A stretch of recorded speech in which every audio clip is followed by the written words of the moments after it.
साथियों नमस्कार। नमस्कार नमस्कार। मेरा नाम मदन लाल कुमौत। हाँ साथियों, आज का अपना जो मीटिंग का मोटो था वो था बिग पॉलिसी शेयर कैसे करें। बड़े अमाउंट की पॉलिसी, बड़े सब्सिट्यूट की पॉलिसी शेयर कैसे करें। लेकिन उससे पहले अपन बात करते हैं लाइफ इंश्योरेंस। लाइफ इंश्योरेंस ये दो शब्द है। लाइफ इंश्योरेंस, लाइफ है तो लाइफ इंश्योरेंस है, लाइफ है तो इंश्योरेंस है। अगर लाइफ नहीं तो इंश्योरेंस नहीं। बड़े की अपन बात पहले करेंगे, बाद में करेंगे। उससे पहले बात करेंगे कि लाइफ है तो इंश्योरेंस है। इंडिया की अपन बात करें तो इंडिया में 150 करोड़ की जनसंख्या है और 150 करोड़ की जनसंख्या वाला इंडिया में भी अगर अपन ये बोले कि साहब इंश्योरेंस कहाँ करें, किसका करें, हो ही नहीं रहा। सबसे पहले दोस्तों ये मानो कि इंडिया में लाइफ की कमी नहीं है और लाइफ है तो अपना इंश्योरेंस है। इंश्योरेंस की कोई कमी नहीं है, कस्टमर्स की कोई कमी नहीं है, प्रोस्पेक्ट की कोई कमी नहीं है। सिर्फ और सिर्फ अगर कमी है तो अपने ज्ञान की कमी है। अपन को ज्ञान अर्जित करना है और मार्केट में उतरना है। ज्ञान अगर अपने पास है तो मार्केट में कहीं भी प्रोस्पेक्टिंग की कमी नहीं है। जब आप किसी को मिलने जा रहे हैं, किसी HNI, चार्टेड डॉक्टर, CA, वकील, तो उनसे कैसे मिले अपन, कैसे उनसे बात करें, कैसे उनको बात की शुरुआत करें अपन, ये समझना सीखना बहुत जरूरी है। आप अपन जब भी मिलते हैं तो सिर्फ प्लान की बात करते हैं। अपन को प्लान की बात नहीं करनी चाहिए, अपन को अपॉर्चुनिटी की बात करनी चाहिए।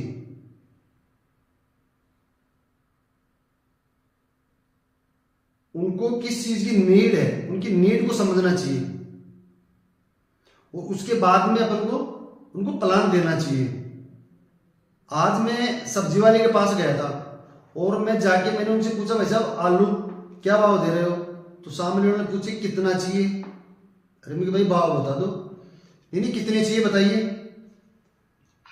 मैंने उससे सीखा कि यार ये बंदा आलू के भाव नहीं बता रहा, ये मुझसे पूछ रहा है कितना चाहिए।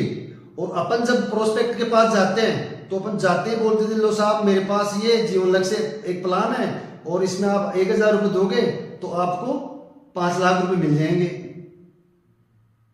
तो इस बात को पहले प्रोस्पेक्ट की नीड को समझना है और नीड को, अगर प्रोस्पेक्ट के पास नीड नहीं है तो उस नीड को अपन को बनाना चाहिए, नीड क्रिएट करनी चाहिए। नीड अपन क्रिएट कैसे करेंगे? किसी भी डॉक्टर के पास चले जाइए। डॉक्टर के पास अपन जाते हैं तो क्या डॉक्टर जो स्पेशलिस्ट डॉक्टर होता है, क्या वो जाते हैं अपन को दवाई उठा के दे देता है? वो अपन से 10 प्रकार की क्वेश्चन करता है और जब तक वो क्वेश्चन नहीं करेगा तब तक दवाई नहीं देगा। और अगर उसने दवाई दे दी बिना क्वेश्चन किए तो वो दवाई अपने काम नहीं करेगी। मेरे गुरुजी के पास एक बार मैं गया था तो कुछ साइंटिस्ट आए हुए थे, साइंटिस्ट। तो गुरुजी ने उनसे पूछा कि बीमार कौन होता है, शरीर बीमार होता है या मन बीमार होता है? अपने 3 प्रकार के शरीर बताए गए हैं, स्थूल शरीर, सूक्ष्म शरीर और कारण शरीर। कारण शरीर हर मिनट जन्म लेता है, हर सेकंड जन्मता है और हर सेकंड खत्म हो जाता है। स्थूल शरीर जिस शरीर का अपन चमकाने में लगे हुए रहते हैं, इसको स्थूल शरीर बोलते हैं। और एक दूसरा शरीर जिसका नाम है सूक्ष्म शरीर। गुरुजी ने पूछा आपने इलाज किसका किया? आप जो इलाज करते हो स्थूल शरीर का इलाज करते हो या सूक्ष्म शरीर का इलाज करते हो? जो साइंटिस्ट थे वो बोल रहे थे कि साहब हम इलाज करते हैं स्थूल शरीर का, तो गुरुजी ने बोला कि नहीं, स्थूल शरीर का इलाज नहीं कर सकते। उन्हीं चार लोग थे, उनमें से एक बोला कि नहीं नहीं सर, हम इलाज करते हैं सूक्ष्म शरीर प्लस स्थूल शरीर दोनों का। नहीं, गुरुजी ने मना कर दिया कि नहीं, स्थूल शरीर का इलाज बाद में होगा, उससे पहले आपको सूक्ष्म शरीर का इलाज करना होगा। सर्प ने काट लिया और जब तक नहीं देखा तब तक उसका जहर नहीं चढ़ेगा आपके, और आपने देख लिया कि हाँ सर्प ने काट लिया, उसका जहर तुरंत चढ़ जाएगा। ऐसे ही कस्टमर को एज ए डॉक्टर की तरह अपन बैठ के और उनकी पूरी प्लानिंग करें, उनसे पूछे कि आपकी क्या लायबिलिटी है। लायबिलिटी मीन्स आपके ऊपर कितना कर्ज है। कर्ज दो प्रकार के होते हैं, एक तो बैंक का कर्ज और एक जिम्मेदारी का कर्ज। अपनी भाषा में अपन माने तो उसको फर्ज बोलते हैं, लेकिन वो फर्ज नहीं, वो कर्ज है। आपके ऊपर कितना बड़ा कर्ज है? मैं भंवर जी से पूछूं, भंवर जी आपके ऊपर कितना कर्ज है, बताएंगे? किसी भी प्रोस्पेक्ट के पास जाके अपन क्वेश्चन कर सकते हैं कि सर आपके ऊपर कितना कर्जा है।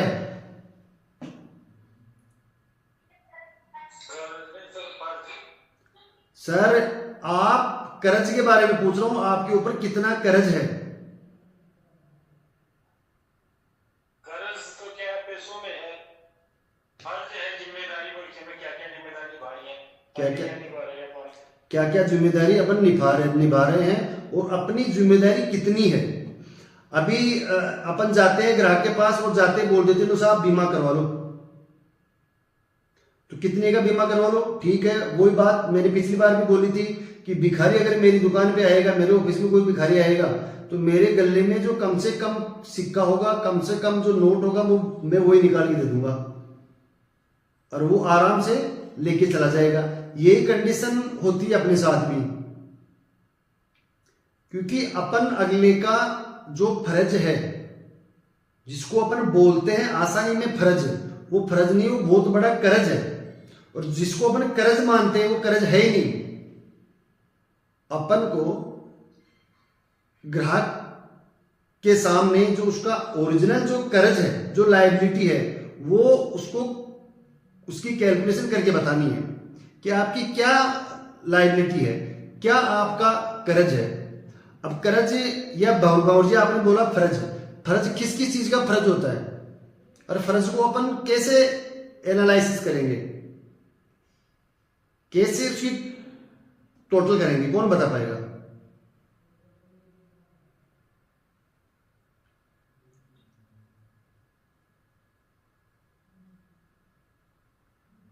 भाई मेरे ऊपर किस किस चीज का फर्ज है, और जो फर्ज है वही कर्ज है।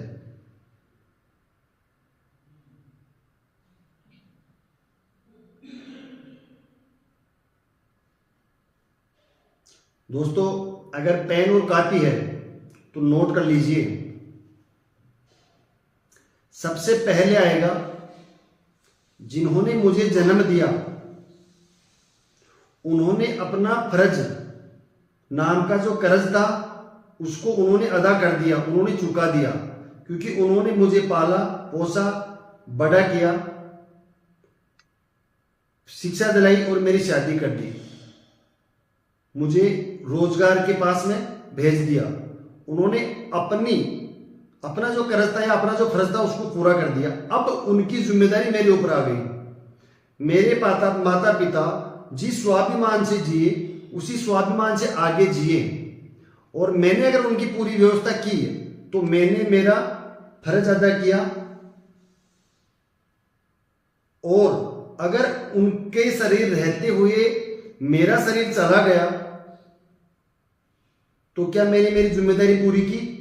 यहां पे अपन माता पिता की उम्र क्या है कहां तक वो जी सकते हैं, कितने साल वो जिएंगे, और आज एवरेज पर डे या महीने का कितना खर्चा है मेरे माता पिता का, उसकी मुझे कैलकुलेशन करनी है। दूसरा, मेरी शादी हो गई तो मेरे पीछे मेरी पत्नी आ गई। पत्नी का फर्ज क्या था?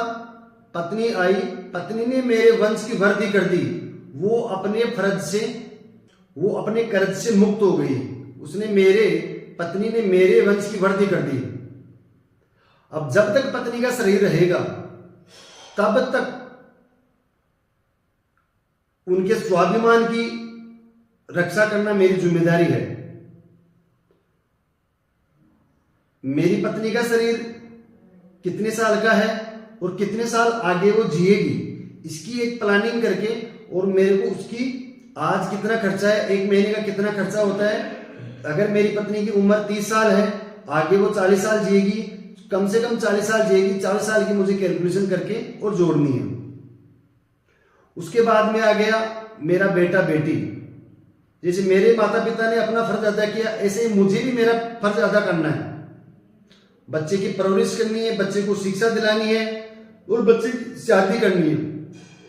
परवरिश में कितना पैसा खर्च होगा, शिक्षा में कितना पैसा खर्च होगा और शादी में कितना पैसा खर्च होगा, इसको मुझे एक पूरा टोटल करना है। तो उसके बाद में आ गई जिम्मेदारी, साहब मेरी सिस्टर है, मेरे भाई है, इनकी मेरे ऊपर क्या क्या फर्ज है, उनको मैं कैलकुलेट करूं।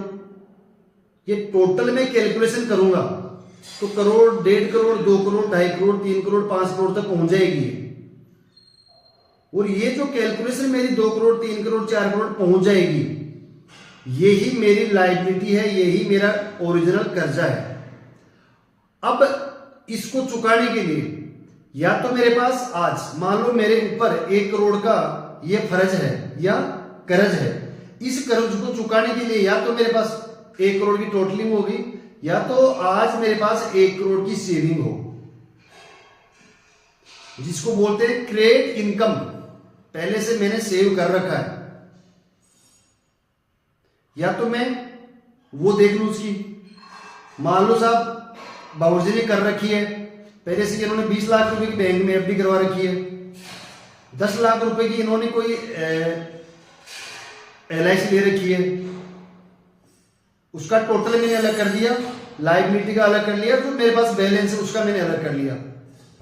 40 लाख गया, पीछे बचा कितना मेरा 60 लाख। मुझे 60 लाख का सबमिट्यूट लेना अति आवश्यक है, और अगर मैंने 60 लाख का सबमिट्यूट नहीं लिया, मैंने 60 लाख की पॉलिसी नहीं ली, तो मैं कहीं ना कहीं मेरे कर्ज से या मेरे फर्ज से मुंह मोड़ रहा हूं।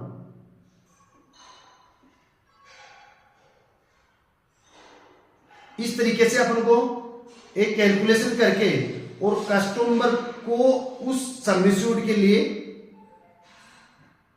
मोटिवेट करना है। साहब आपको आज के समय में 60 लाख रुपए चाहिए। अब 60 लाख रुपए आपके पास या नहीं है तो हमारे पास 60 लाख की एक व्यवस्था है, और उस व्यवस्था का नाम है लाइफ इंश्योरेंस। आज मैं आपको 60 लाख सबमिट्यूट का एक एग्रीमेंट करके देता हूं, 60 लाख का एक एग्रीमेंट करके दे रहा हूं, जिसको बोलते हैं अपन टर्म। मेरी जिम्मेदारी कितनी दिन की है? मेरे परिवार को चलाने की। मेरी जिम्मेदारी कितने दिन की है? मेरे माता पिता की सेवा करने की, मेरी पत्नी की सेवा करने की। उसके अकॉर्डिंग मुझे वो टर्म जो लाइफ इंश्योरेंस के माध्यम से उनको देना है। अब आज मान लो मेरे को 1 करोड़ का बैलेंस चाहिए, तो 1 करोड़ का सबमिट्यूट आप मेरे को दोगे, और 1 करोड़ के सबमिट्यूट के अगेंस्ट में आपको प्लान सजेस्ट करके देना है। और प्लान आप किस आधार पर सजेस्ट करोगे? कौन बताएगा भाई? मुझे 1 करोड़ का सबमिट्यूट चाहिए, मेरे ऊपर 1 करोड़ की लायबिलिटी है। 1 करोड़ की लायबिलिटी को आप कैसे पूरा करोगे? 1 करोड़ का मुझे इंश्योरेंस चाहिए और मेरी मंथली जो इनकम है, देखो कर्ज कितना भी बड़ा हो सकता है किसी के ऊपर, लेकिन इनकम का जो मेरी इनकम है वो तो एक लिमिटेड है। मेरे 4 बहन हैं, 2 भाई है, 2 बेटे हैं, 1 बेटी है, पत्नी भी है, माता पिता भी है, इनकी सबकी मैं कैलकुलेशन करूंगा तो 1 करोड़ रुपए हो गए। लेकिन मेरी मंथली इनकम कितनी है? मेरी मंथली इनकम तो साहब 50,000 ही है।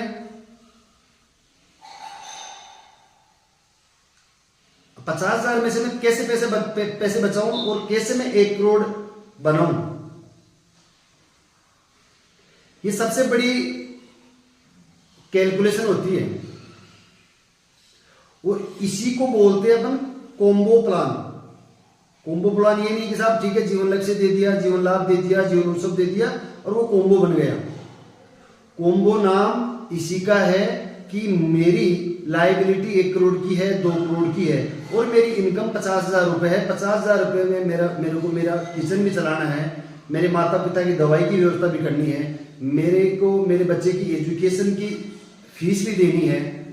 सारा बैलेंस बना के और मैं कितना पैसा दूं कि मुझे 1 करोड़ का इंश्योरेंस मिल जाए? 20,000 रुपए। अगर मेरी इनकम 50,000 रुपए तो कितना पैसा देंगे? 20,000। 20,000। एमआई जो मेरी मंथली इनकम है उसका 20% मुझे सेविंग में डालना चाहिए। ठीक है सर, ये कहना आपका? नहीं, 20% से ज्यादा 50% है। ये तो 40% हो गया। 40% हो गया। कौन सा? 20,000। 20,000 40% का हुआ। सर मेरी मंथली इनकम तो 50,000 ही है। 40% कैसे हो गया? उसकी इनकम ही 50,000 है, तो 50,000 में से अपन डिवाइडेशन करेंगे तो उसका कैसे हुआ कि 40% हो गया? सर कितनी प्रीमियम आप मेरे से लोगे मुझे तो ये बताइए। मेरी इनकम 50,000 है।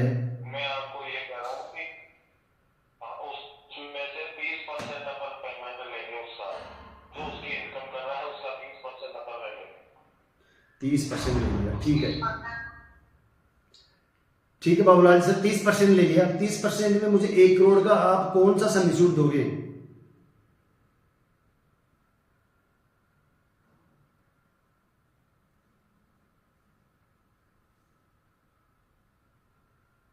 कॉम्बो प्लान बना के देना है ना अपने को। 1 करोड़ कैसे आएंगे मेरे पास? हाँ, 1 करोड़ रुपए आ जाएंगे सर। कैसे आएंगे बताइए?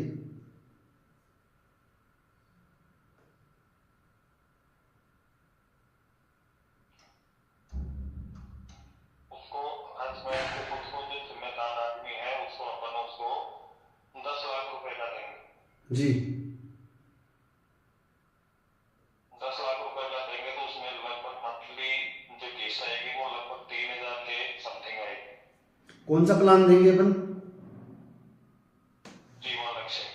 जीवन लक्ष्य की अगर 10 लाख का सम इंश्योर देंगे और 25 साल का टर्म देंगे तो 3800 से 3900 रुपए या 4,000 की समथिंग किस्त आएगी।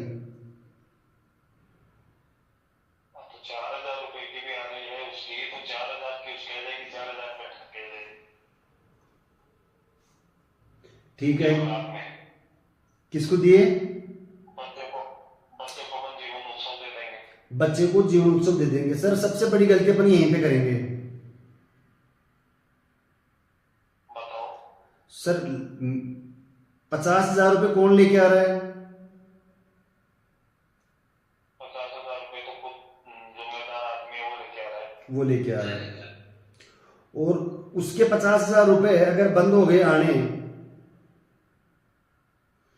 तो कल ही 50,000 रुपए कैसे आएंगे मेरे घर पे?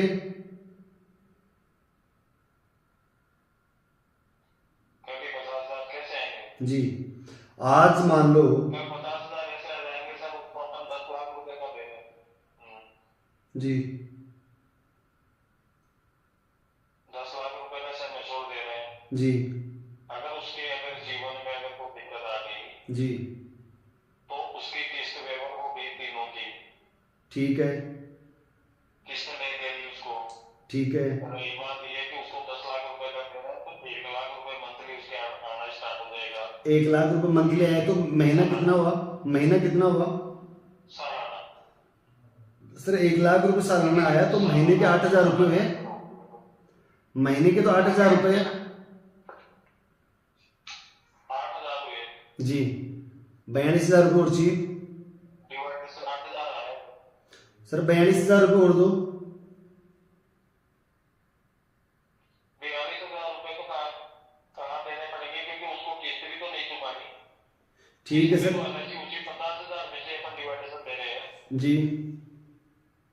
उसकी इनकम 50,000 की थी उसमें से अपन उसको 25,000 रुपए की अपन उसको 20,000 का प्लान दे रहे हैं तो 20,000 नहीं नहीं, आप सही नहीं बोल रहे हो। ऑनेस्टली 15,000 रुपए 30% का आपने डिवाइडेशन किया है। 50,000 का 30% होता है 15,000।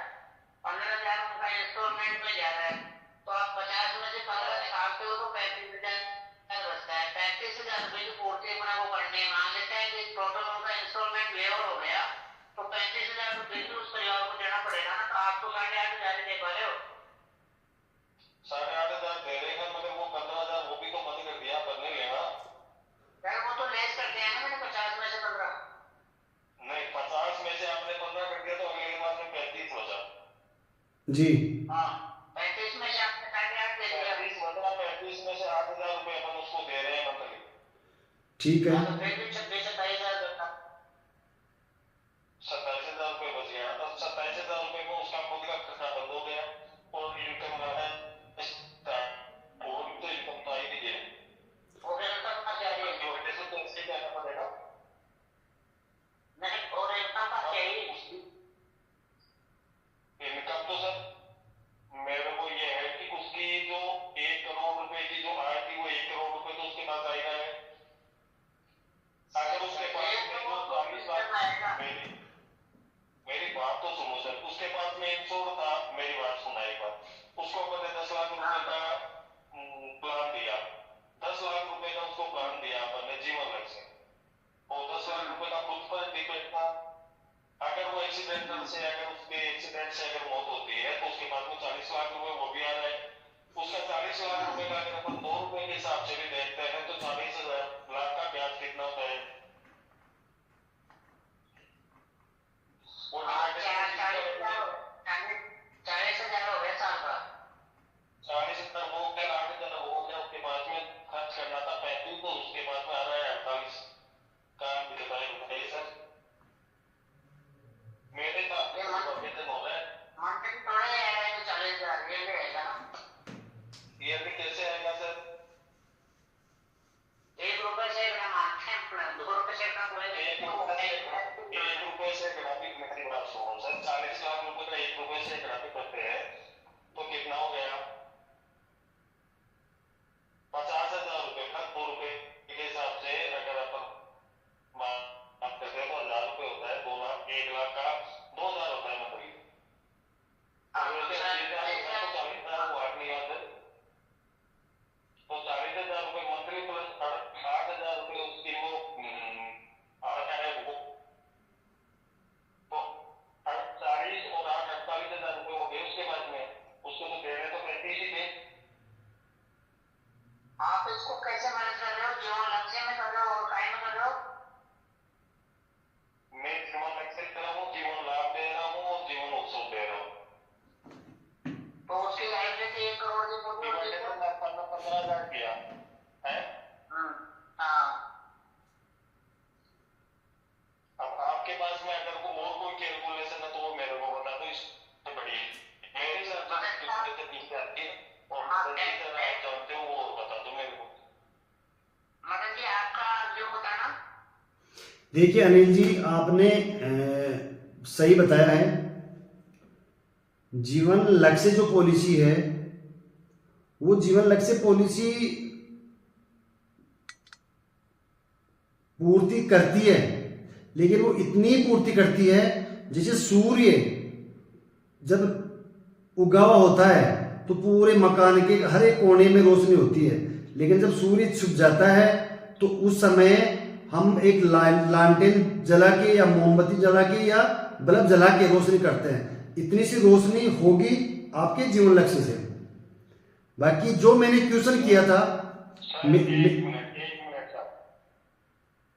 सर एक मिनट, जीवन लक्ष्य के अलावा अपने पास में घर के मेंबर के लिए ये इससे बढ़िया कोई वो बताइए मेरे को, इससे बढ़िया कोई भी प्लान हो जो उसकी पैकेज पूरी हो जाए, 10,000 से 15 एडिशन करने के बाद में हो जाए, ये प्लान मेरे को बता दीजिए सर आप। देखिए, मुझे फैमिली, फाइनेंस और फ्यूचर, फैमिली, फाइनेंस और फ्यूचर तीनों का एक कॉम्बो बनाना है। फैमिली के लिए मुझे टर्म प्लान लेना है उनका। आज अगर मैं टर्म प्लान लेता हूं 50 लाख का, तो 50, मेरी उम्र है 25 साल, और मैं 25 साल की उम्र में अगर टर्म प्लान लेता हूं 50 लाख का, तो कितना प्रीमियम आएगा?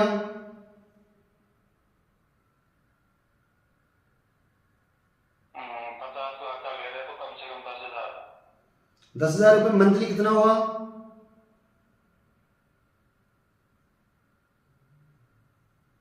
10,000 रुपये मंथली हुआ, तब उसको 50,000 का प्लान मिल गया टर्म प्लान में, अगर उसके 1 साल।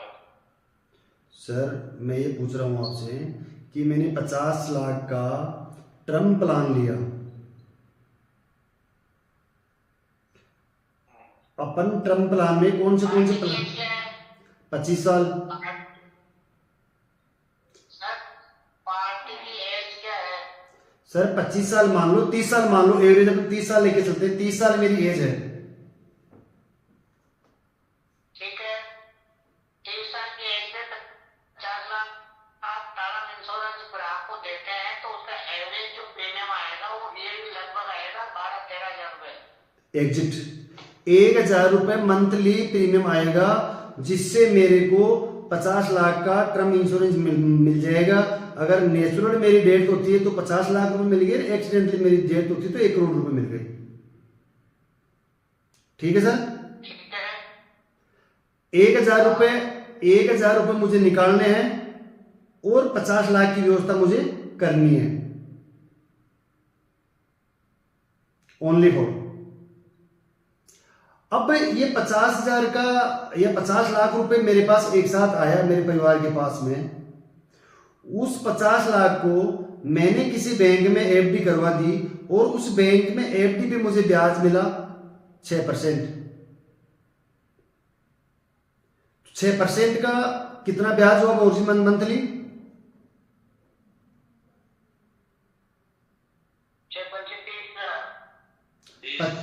25,000 रुपये मान लू, 25,000 रुपये मान सकता हूं। मुझे प्रीमियम कितना देना पड़ा? 1,000 रुपये। अगर मेरे जीवन में दुर्घटना आ गई तो मेरे घर पे कितने आ रहे हैं? 25,000 रुपये।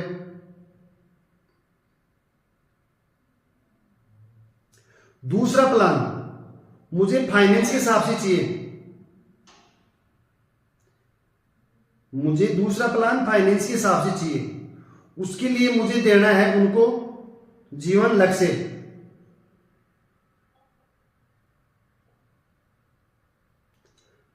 जीवन लक्ष्य का मेरे क्योंकि मुझे इनकम भी देखनी है और मुझे उस कस्टमर को सिक्योर भी करना है।